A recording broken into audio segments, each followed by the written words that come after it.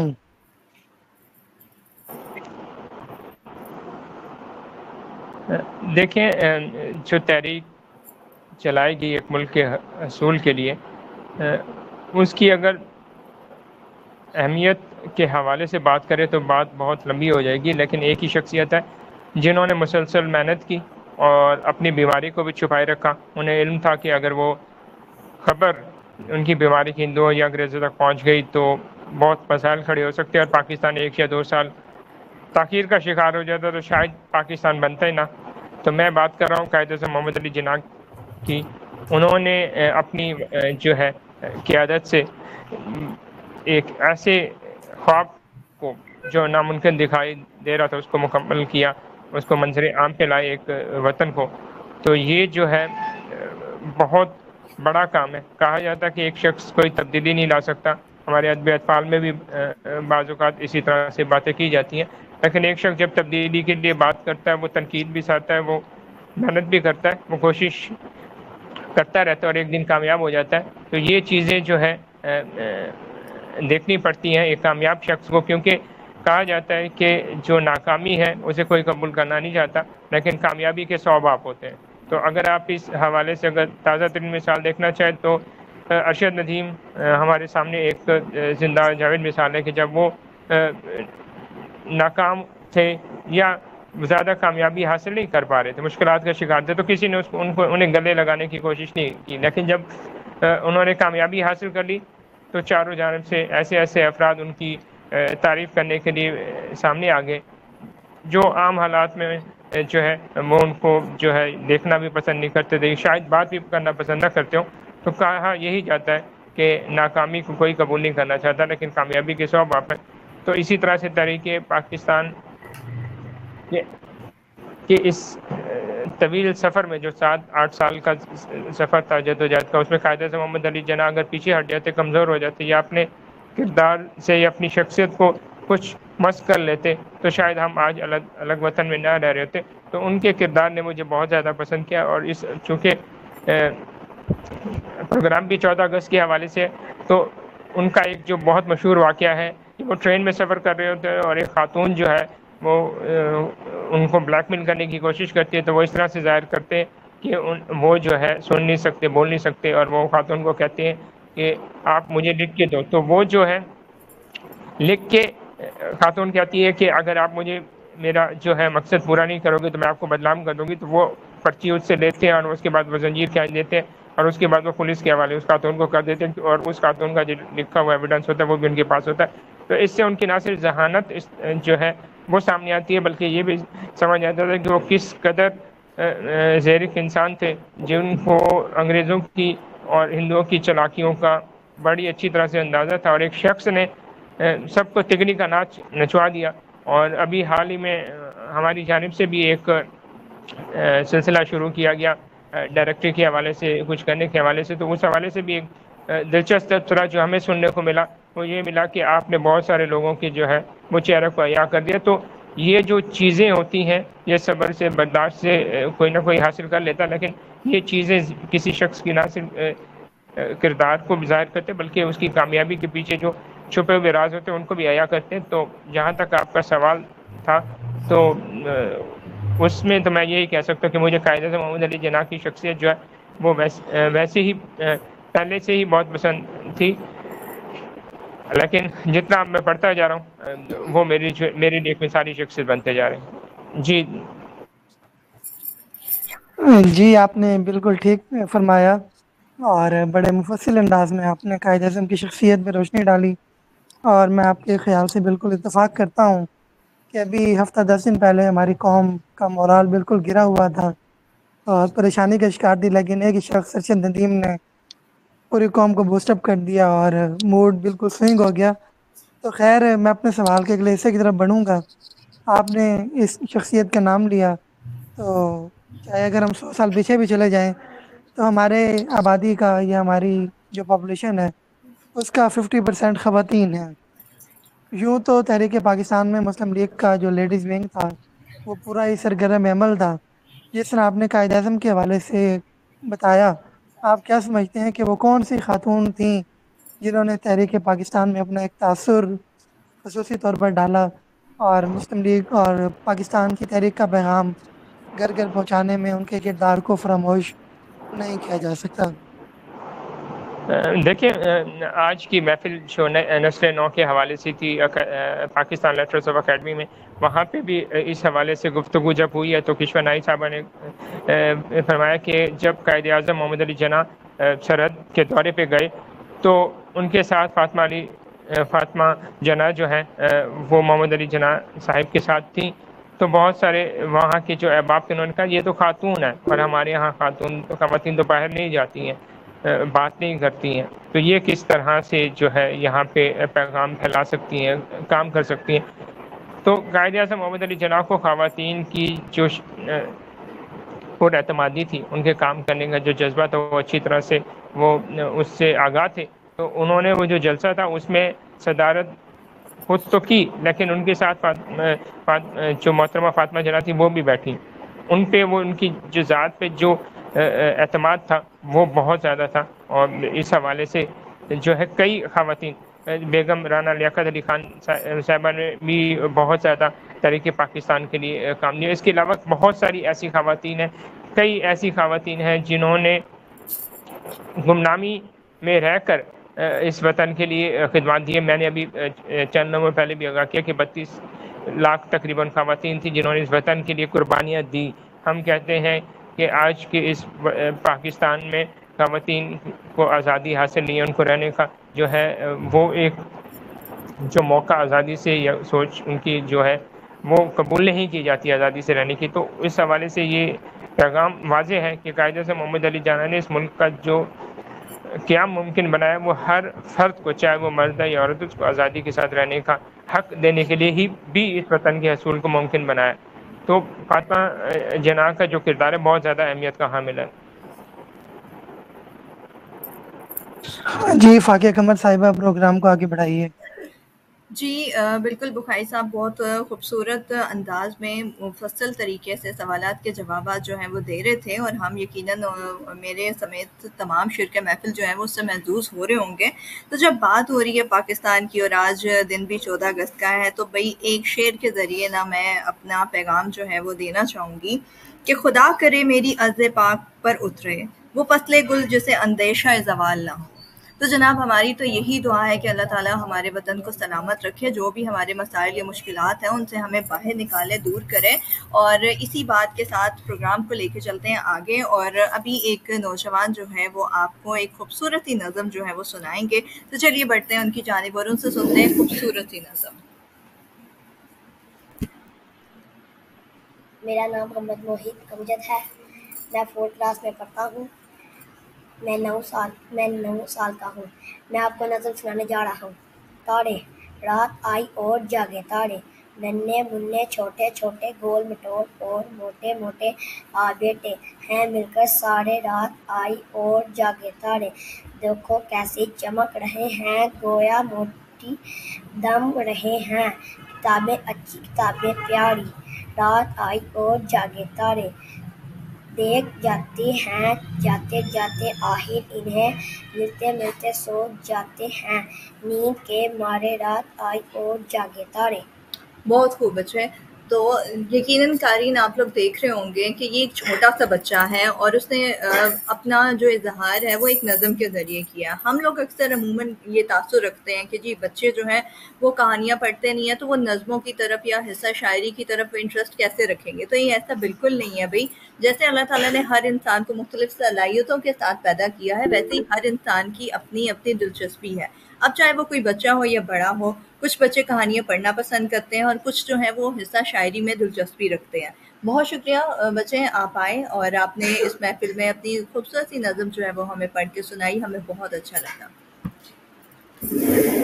تو جناب ہم اپنے پروگرام کو لے کے چلتے ہیں آگے. تو بخاری صاحب آپ مجھے یہ بتائیں، آپ تھوڑی دیر پہلے ذکر کر رہے تھے عالمی ادیب اتفاق اردو ڈائریکٹری کا. تو آج کل اس ڈائریکٹری کی دھوم جو ہے وہ دور دور تک پھیلی ہوئی ہے، بلکہ اگر یہ کہا جائے کہ وہ کتاب جو ہے وہ پوری دنیا میں ہی پھیل گئی ہے اس وقت، تو یہ غلط نہ ہوگا.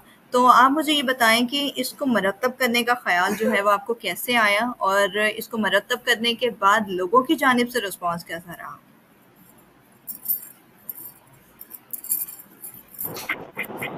جہاں تک رد عمل کی بات ہے تو ڈائریکٹری کی اشاعت نے بہت سارے احباب کو حیران کر دیا، اور یہ ایک ایسا کام تھا جسے ایک نامور ادیب، میں اس موقع پہ نام ضرور لینا چاہوں گا، نوشاد عادل صاحب کے بقول کہ یہ ایک ایسا منصوبہ تھا جو آج کے دور میں اتنا زیادہ کامیاب نہیں ہو سکتا تھا، لیکن الحمدللہ اللہ تعالیٰ نے عزت دی، اور جن ادیبوں کے قواعد شامل تھے ان کے علاوہ 50% جو ڈائریکٹری کی کاپیاں ہیں وہ ایسے احباب نے خریدی جن کے نام اس ڈائریکٹری میں شامل نہیں تھے، لیکن انہوں نے حوصلہ افزائی کی خاطر اس ڈائریکٹری کو حاصل کیا، اور مجموعی طور پہ جو اس کی بھرپور سیل تھی 50% تک، اس نے حوصلے بلند کر دیے ہیں. اور اگرچہ کہ ناقدین نے اس کے اوپر بات کی ہے، لیکن اس سے پہلے بھی عرض کر چکا ہوں کہ جو ہے ناکامی کا کوئی باپ نہیں ہوتا اور کامیابی کے 100 باپ ہوتے. تو جب کوئی چیز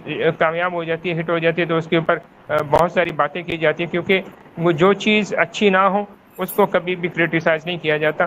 ٹھیک ہے، جو چیز اچھی ہو اس کو کرٹیسائز کیا جاتا ہے، کیونکہ ہمارے پاکستان کا جو معاشرہ وہ معاشرہ بھی کچھ اسی قسم کا ہے. اور ابھی حال ہی میں ایک دفعہ پھر مثال لے کے سامنے آنا چاہ رہا ہوں کہ ہم ہاکی کے کھیل کو آج نہیں زیادہ زیر بحث لاتے ہیں، لیکن ہم جیولن تھرو کو ارشد ندیم نے ایک دم سے ایک ایسے کھیل کو جس کو پاکستان میں بہت کم لوگ جانتے تھے یا اس میں وہ شریک ہوتے تھے، اس کو ایک دم سے مقبول کر دیا ہے.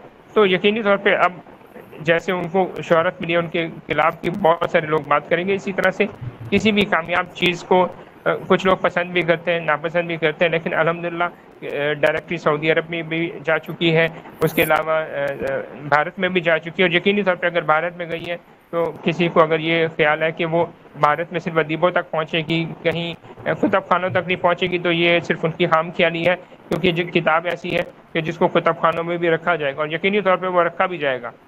اور یہ کتاب کا رکھا جانا، ڈائریکٹری کا رکھا جانا کوئی معمولی اقدام نہیں ہوگا. یقینی طور پہ جو بھی تحقیق ہوگی اس حوالے سے نہ صرف پاکستانی ادیب بلکہ جو بھارتی ادیب ہیں، اس کے علاوہ جو باہر کے ادیب ہیں، ان کے بارے میں بھی لوگ جان سکیں گے. اور کسی قسم کی جب تحقیق ہوگی تو یہ ڈائریکٹری بطور حوالہ کام آئے گی. اور سب سے اہم چیز یہ کہ یہ چونکہ معلومات براہ راست ادیبوں سے حاصل کی گئی ہیں، کسی تیسرے فرد سے حاصل نہیں کی گئی ہے، تو اس لیے ان کی جو معلومات ہیں ادیبوں کی، وہ آپ اس کو مستند قرار دے سکتے ہیں. جی بہت شکریہ بخاری صاحب. جیسے کہ بات ہو رہی تھی ڈائریکٹری کے حوالے سے، آپ نے بتایا رد عمل کا، اور آپ نے جن نامور شخصیت یعنی کہ ادیب کا نام لیا ہے وہ یقیناً ایک بڑے ادیب ہیں. تو مجھے یہ بات بتائیں کہ اگر نامور ادیب اس کو ڈائریکٹری کو کہتے ہیں کہ بھئی یہ ایک فضول سا کام ہے، اس کی کوئی وقت نہیں ہے، تو آپ نے اتنی تنقید سہنے کے باوجود بھی ایسا کام کیوں کیا؟ مطلب اس کے پیش نظر محرک کیا تھا آپ کا؟ اور سب سے بڑی بات کہ اس ڈائریکٹری کا مقصد کیا ہے؟ کیونکہ میرے خیال میں بہت سارے لوگ جو ہیں ان کو ابھی بھی ڈائریکٹری کا جو اصل مطلب ہے یا مقصد ہے وہ نہیں معلوم. تو میں یہ آپ سے گزارش کروں گی کہ آپ ہمارے آج کے جو شرکا ہیں ان کو ذرا آگاہ کیجیے. ایک دفعہ پھر جو ہے ذکر آج کی جو تقریب ہو رہی ہے، ایک کانفرنس ہو رہی ہے پاکستان اکیڈمی میں، وہاں پہ میری آج ہی ایک ادیب سے گفتگو ہوئی، تو ان سے بھی اسی سوال کے حوالے سے جب بات چیت ہوئی تو میں نے ان سے کہا کہ 1947 سے لے کے 2024 تک جتنے بھی بچوں کے ادیب ہیں، مجھے ان کی فہرست چاہیے کہ کن ادیبوں نے اس دوران اس عرصے میں لکھا ہے، مجھے ان کے بارے میں جاننا.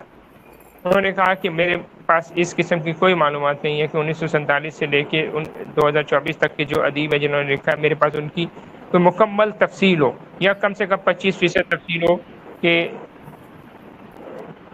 ان ادیبوں نے اس عرصے کے دوران لکھا ہے. تو میں نے ان سے کہا کہ اگر دور حاضر کے جو حیات ادیب ہیں، بالفرض انہوں نے 80 کی دہائی سے لکھنا شروع کیا اور 2024 تک لکھ رہے ہیں، ان میں سے اگر